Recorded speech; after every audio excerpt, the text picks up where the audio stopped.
ఆస్ట్రేలియాలో వలసలకు వ్యతిరేకంగా నిరసనలు ఉధృతమయ్యాయి.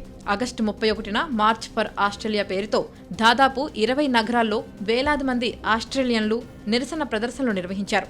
ముఖ్యంగా భారతీయులను లక్ష్యంగా చేసుకుని పెద్ద ఎత్తున ఆందోళనలు చేపట్టారు. అయితే వాస్తవానికి ఆస్ట్రేలియా జనాభాలో వలసలు ఎప్పటి నుంచో ఒక ముఖ్యమైన భాగంగా మారిపోయాయి. చారిత్రక వలసల నమూనాలతో పోల్చినప్పుడు భారతీయ వలసదారుల సంఖ్య శాతం పరంగా పెరిగినప్పటికీ దేశ జనాభాలో వారి శాతం ఇప్పటికీ స్వల్పమే. గడిచిన కొద్ది సంవత్సరాల్లో భారతదేశం నుంచి వలస వచ్చిన వారి సంఖ్య కాస్త పెరిగింది. బ్రిటన్ తర్వాత ఆస్ట్రేలియాలో రెండో అతిపెద్ద వలస సమాజం భారతీయ సంతతి వారిదే. అయితే సుమారు 8.4 లక్షల మంది భారతీయ మూలాలున్నవారు ఆస్ట్రేలియాలో నివసిస్తున్నప్పటికీ ఇది దేశ జనాభాలో కేవలం 3.2% మాత్రమే పరిమితమైంది. వీరిలో చాలా మంది ఐటీ, ఆరోగ్య సంరక్షణ, ఇంజనీరింగ్ వంటి అధిక నైపుణ్యం కలిగిన రంగాల్లో పనిచేస్తున్నారు. ఇవి ఆస్ట్రేలియా ఆర్థిక వ్యవస్థకు కీలకమైనవి. కానీ నిరసనకారులు మాత్రం గత 5 సంవత్సరాలలో ఆస్ట్రేలియాకు వచ్చిన భారతీయుల సంఖ్య గత 100 సంవత్సరాలలో గ్రీక్, ఇటాలియన్ల కంటే ఎక్కువ అంటూ ఆరోపిస్తున్నారు.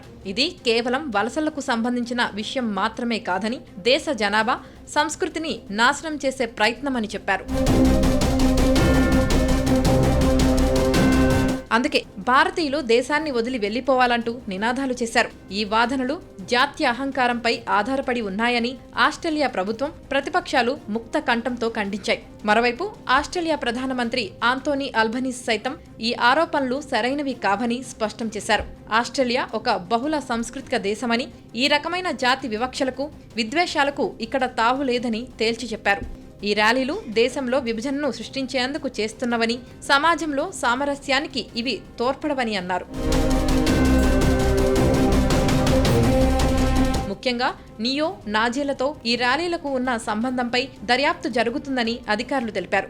ఇక ఈ నిరసనల కారణంగా ఆస్ట్రేలియాలోని భారతీయ సమాజం భయాందోళనకు గురవుతోంది. ఈ పరిస్థితిపై భారత ప్రభుత్వం కూడా స్పందించింది. ఆస్ట్రేలియాలో భారతీయ విద్యార్థులు, నివాసితులు సురక్షితంగా ఉన్నారని నిర్ధారించుకోవాలని, వారి భద్రతకు సంబంధించి ఆస్ట్రేలియా అధికారులతో సంప్రదింపులు జరుపుతున్నామని భారత విదేశాంగ మంత్రిత్వ శాఖ వెల్లడించింది. జాతి వివక్ష లేదా విద్వేషపూరిత చర్యలు ఎదుర్కొంటే వెంటనే భారత రాయబార కార్యాలయాన్ని సంప్రదించాలని సూచించింది.